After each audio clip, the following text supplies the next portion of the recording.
What makes me think that I can tell you how to write a book? Well, I don't think that at all. It's such an individual process with no two writers tackling it in the same way. But what I can share is how I go about writing a book, and that might give you some ideas to help with yours. What I do have, though, is the kind of journey to publication that only happens in fairy tales. After a huge amount of prevarication, in 2017 I bit the bullet and self-published my first book. Within 6 weeks I had interest from 3 major publishers. I chose one and then went on to sign 3 multiple book deals over the next 3 years. My books have been at the top of the Amazon Kindle charts in the UK and Australia 8 times, and I sold my 1,000,000th book pretty much on the 3rd anniversary of selling my first.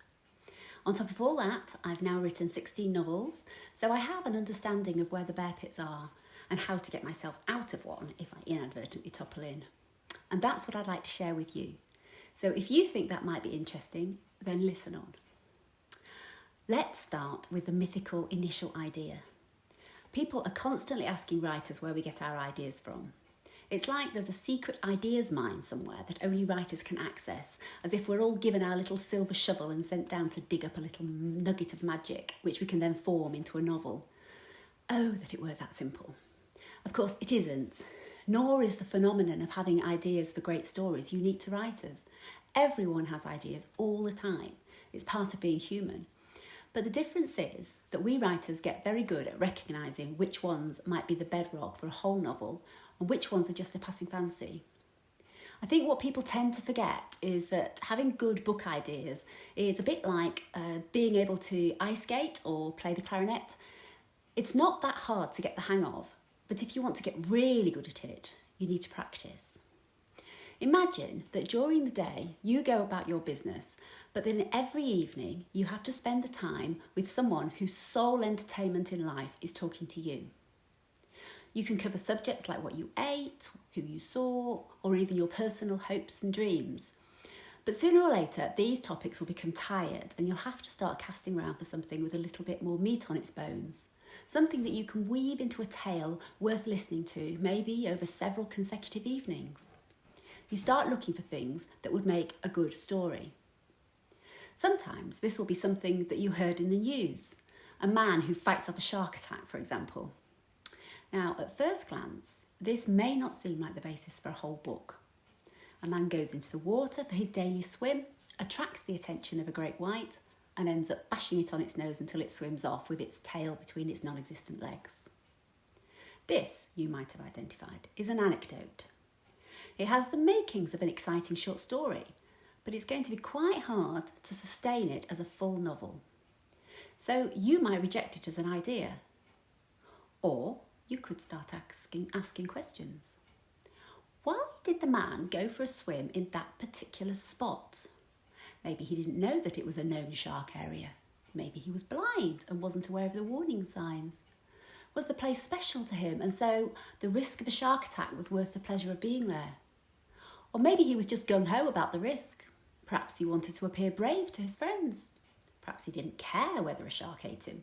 Was this a complicated suicide attempt? Now we're starting to get somewhere. Let's run with the idea that he didn't care about the risk. Why might that be? Has something gone wrong in his life? His business gone bust, his lover left him? What was his business? Did it fail because of something that he should have done or known? Has he let down his employees, his business partner, his father? And when faced with the pearly white teeth of the dead-eyed shark, he changes his mind. What brings him round? Does he decide that he can face adversity, fix the business, win back the lover, if he can just get this shark off his back? He has made another mistake. Has he made another mistake by going into the water in the first place? And when he comes out of the water, what then? Does the global publicity that he gets allow him to earn enough money to save the business? Or maybe having had a life-threatening experience, he decides that change might be just what he needs to get him out of a rut. Or maybe seeing a great white might be what he needs to regain his confidence to win back his lover. This is all very silly, but you can hopefully see how one news item can set you off down no end of storylines. All you have to do is ask questions. A great example of this question asking is my first novel, Postcards from a Stranger. I wrote this book when my 4 children were aged between 16 and 9. They were running me ragged and I felt like I never got any time to myself. One day I decided to disappear to Paris. There's an airport 15 minutes from my house and I spent a joyful afternoon planning out how I would go. I thought about just leaving a note for them so that when they got home from school and pointing them towards the freezer, they could make their own tea. And it wasn't as if I was going forever. It would just be a few days. Of course, I didn't go. How could I? But it got me wondering what kind of mother might leave her children and what could be so terrible in her life that she felt she had to do it. And that initial idea and the questions it made me ask became the basis of the book. Postcards from a Stranger has now sold more than 250,000 copies and was #1 in both the UK and Australian Kindle charts. All from one little nugget of a thought.